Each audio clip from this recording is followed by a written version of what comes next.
Hello there. Today I'd like to share with you a personal journey. The culmination of a tumultuous blind playthrough that resulted in me defeating the proverbial last unhidden boss of Dark Souls 3, the Soul of Cinder. I'd also like to admit I uploaded my last video in 720p instead of 1080, and for that I apologize. Now, I'm not the first person to consider this concept really, or is this the first attempt to bring it to light? I've thought about it in a vague sense, but through the channels of Reddit, Fexture Life, IGN, and other forums, I have since seen others mention the strange and almost inexplicable correlation between Dark Souls and their own personal bouts with depression. Whether it was losing a loved one, dealing with internalized self-doubt, a rough breakup, or what have you, it seemed that there were people out there that made these connections as well, and like me, were surprised to see that others could relate. There seems to be something cathartic, and perhaps even introspective about the morose and soul-crushing nature of the game. Its anxiety-inducing structure, its unforgiving mechanics along with its confusing and inconsequential lore, seems to be reflective of our cruel and perceptibly nonsensical reality.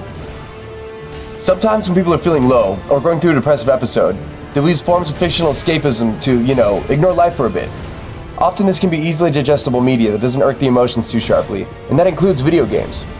We will often play games to have fun, but also to turn off our brain and have some simple engagement and mild stimuli to fill the time.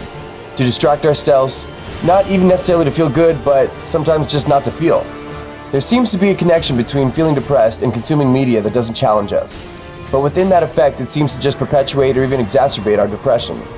A lack of engagement, a lack of visceral challenge. Social media engagement especially can be used as a good example of how we can feel unmotivated to do anything productive, yet for some reason distract ourselves with things that aren't even really fun or enjoyable for us to engage in. We just do it out of default, out of habits, out of fear of missing out. This type of idle time can worsen anxiety as we feel invalidated by enveloping ourselves in the shallow and the superficial. Now, this whole issue of social media being bad for community and self-esteem is a topic for another video. Here I want to highlight how video games can also be superficial and distracting, just in a different way. Last winter, around the time that I beat the game, I was dealing with my own personal bouts of self-worth. I was going through a rough breakup, potentially losing the place that I stayed, and I hit a low point of contention. I began to consider how much value I put in the ability to wake up every morning and see the sun.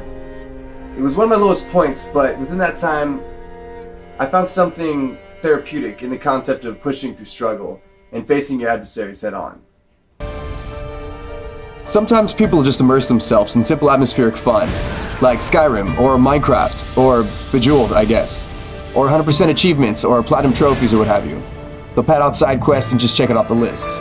This can be relaxing and fun at times, but also can just be an idle obligation to feel accomplished, like the desire to see that platinum trophy or 100% achievement.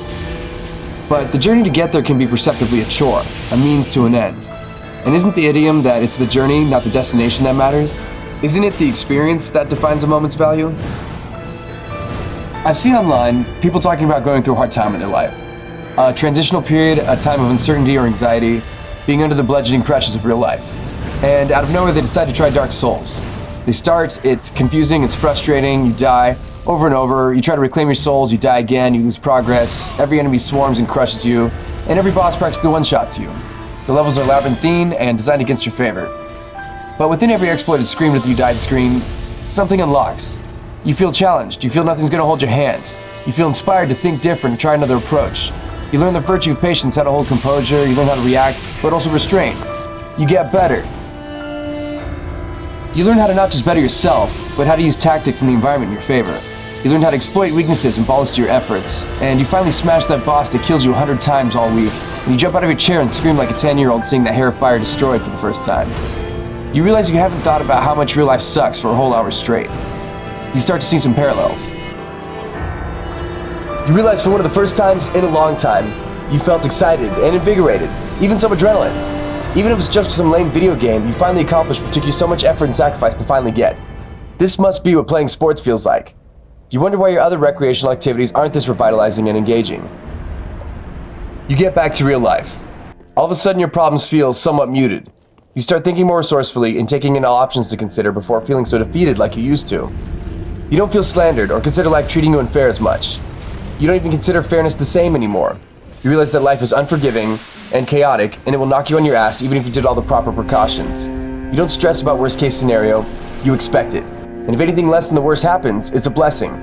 You don't anxiously await if you're gonna get hit again, you eagerly wait for it. You consider the notion that life isn't just about how many hits you can give, but how many hits you can take. You begin to consider that, in reality, we are all in fact worthless meat skeletons with no predetermined purpose or destiny. Yet, we all have the power to create something. Something of value, out of the worthless fodder. You can achieve more than yourself. You can transcend the abject bludgeonings of chance by loving the pain. You are now baptized in fire. Godspeed. May the flames guide thee.